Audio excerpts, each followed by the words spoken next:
এক প্রবাসী ভাই বহু বছর যাবৎ প্রবাস জিন্দেগিতে থাকে, মা তার জন্য পাগল পারা। ওই সন্তান বিদেশের বাড়িতে যাওয়ার পরে দীর্ঘদিন যাবৎ অসুস্থ হয়ে আছে।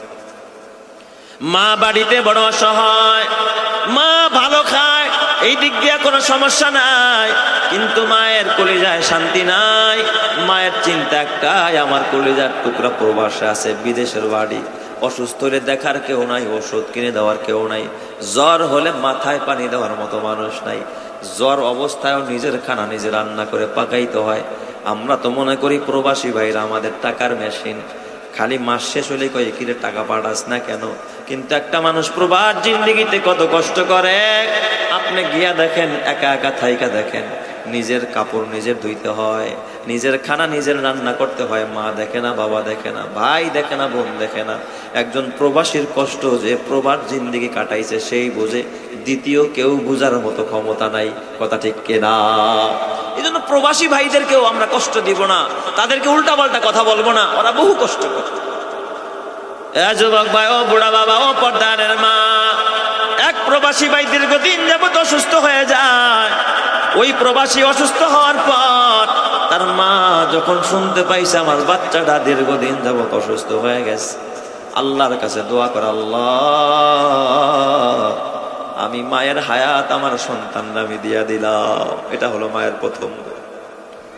দুনিয়াতে কেউ মরতে চায় না, অথচ মা নিজের মহিলা সন্তানরে হায়াত দিতে চায়।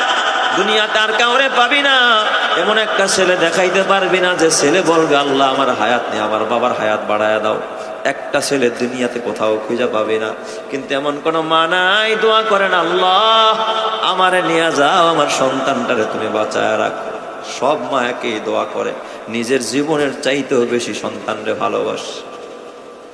মা চিনলি না, মায়ের ভালোবাসা চিনলি না। ওই মা তার যত অলংকার ছিল সবগুলো বিক্রি করে আল্লাহর রাস্তায় সদকা করে দিছে, আর ডেলি রোজা রাখে আর দোয়া করে, মানত করে, আল্লাহ আমার ছেলেটারে সুস্থ করে দাও। আল্লাহ আমি এই দোয়া করব, এই আমল করব, এই দান করব, এই রোজা রাখবো, এই নামাজ পড়বো, 100 রাকাত নামাজ পড়বো, 1000 বার দুরূদ পড়বো। মায়ের এই মানত, মা সবসময় এই দোয়া করতে আছে আর কানতে আছে, দীর্ঘদিনের কান্না। হঠাৎ কিছুদিন পরে ওই ছেলের ফোন নাম্বারটা আউট হয়ে যায়, আর ফোনে যোগাযোগ করা পায় না। আশেপাশের যারা আছে তারাও ফোন করা পায় না, কিরে গেল কোথায়, কোথায় আমার ছেলে। কিন্তু মায়ের বুঝতে বাকি নাই, মনে হয় আমার ছেলে ইন্তেকাল করেছে, হয়তোবা আমার ছেলে ঘরের ভিতরে ইন্তেকাল করেছে, হয়তোবা আমার ছেলের কেন ফোন বন্ধ, কেন আমি যোগাযোগ করতে পারি না। ঠিক ওই সন্তানের মৃত্যুর 2 দিন পর আশেপাশের দেশের লোক যারা ছিল তারা খবর নিয়ে দেখে আসলে ওই জায়গার মধ্যে যে রুমে থাকতো একা একা, ওই জায়গায় ছেলেটা ইন্তেকাল করেছে। ঘরের ভিতরে মুখে পানি দেওয়ার মতো কোনো মানুষ নাই, মোবাইলের চার্জ শেষ হয়ে বন্ধ হয়ে গেছে। মা অন্যরা জানার আগে আগেই জেনে ফেলছে। মায়ের কান্না, ওই ছেলের লাশ যেদিন দেশে আনছে, কবর যেদিন করেছে, সন্তানের লাশটা দীর্ঘদিন আসার পরে কিছুটা পচন ধরেছে। মা ওই পচা সন্তানকে জড়ায় ধরে কান্দে আর ডাক দিয়া কয়, আমার কলিজার টুকরারে তোরা কবরে রাখিস না, আমি মারে আরে আগে কবরে দে, আমার চোখের সামনে আমার কলিজার টুকরারে আমি কবরে রাখতে দিব না। একজন মা সন্তানরে কতটা ভালোবাসে। এ যুবক ভাই, ও বুড়া বাবা, খবরদার, মায়ের কলিজায় লাথি মাইরা দুনিয়া দেখলি। ওই মা হারা সন্তান যে মা হারাইছে সেই বুঝে মায়ের কত দরদ। দিনের পর দিন তোর মা না খায়া ছিল, এক কাপড়ে দিন কাটাইছে। তোর বাবা গরিব মানুষ, বাজারে গিয়া বড় মাছ দেখছে, কিনতে পারে নাই টাকার অভাবে, খাইতে মনে চাইছে, খায় নাই। বাজারে গিয়া বাজার কইরা তারপরে বাসায় ফেরার সময় 10 টাকা বাঁচছে, মনে করছে এটা ভ্যান ভাড়া দিয়া তারপরে বাসায় যাব। আরে মনে করছে তোর কথা যে তুই বাসায় গেলে মজা চাবি, ওই 10 টাকা দিয়াও মজা কিনছে। বিশাল ঝাঁকাটা মাথায় নিয়ে তোর বাবা বাড়িতে ফিরছে, ভ্যান ভাড়াও তার কাছে নাই। আজকে ওই বাবা কবরে, আর তুই আরামে খাস। বাবার জন্য একটু দোয়া করস, মায়ের জন্য দোয়া করস না। এ যুবক ভাই, আজকে তুই করবি না, তোর সন্তানও করবে না। এই জন্য মায়ের জন্য দোয়া কর, বাবার জন্য দোয়া কর। এ আমার বুড়া বাবা, তুমিও তো সন্তানের জন্য পাগল হইলা, তোমার সন্তান নামাজ পড়ে কিনা খবর নিলা না, তোমার সন্তান আলেমের সাথে সম্পর্ক রাখে কিনা খবর নিলা না, তোমার ছেলে দিন চেনে কিনা তাও তুমি জানলা না। ও বাবা, কার আপন মনে করলা?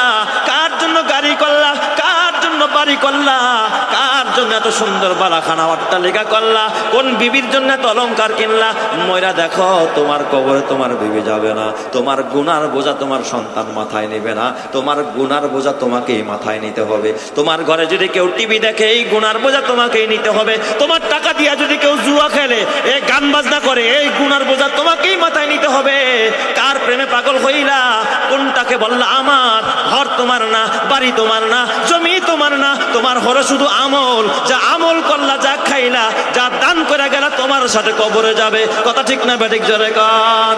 এই দুনিয়াতে তুমি যতই করো আমার আমার, চোখ বুঝেই দেখো লাগবে তোমার শুধু যে আধার। এই দুনিয়াতে তুমি যতই করো আমার আমার, চোখ বুঝেই দেখো লাগবে তোমার শুধু যে আধার। যাদের প্রেমেতে তুমি গো আজ হলে দিওয়ানা, এরা জেনে নাও কেউ কবরের সাথী হবে না।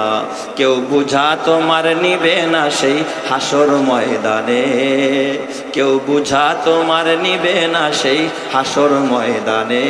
কি আমল তুমি করলে নিয়ে যাবে সেইখানে। ফুল ফোটে যেমন ঝরে তেমন খোদার বাগানে, আয়ু কতক্ষণ কার এখানে কে বলো জানে। তাই থাকতে সময় নাও বুঝে ভাই জীবনের মানে, সব আছে লেখা দেখে না ওই আয়াত কোরআনে।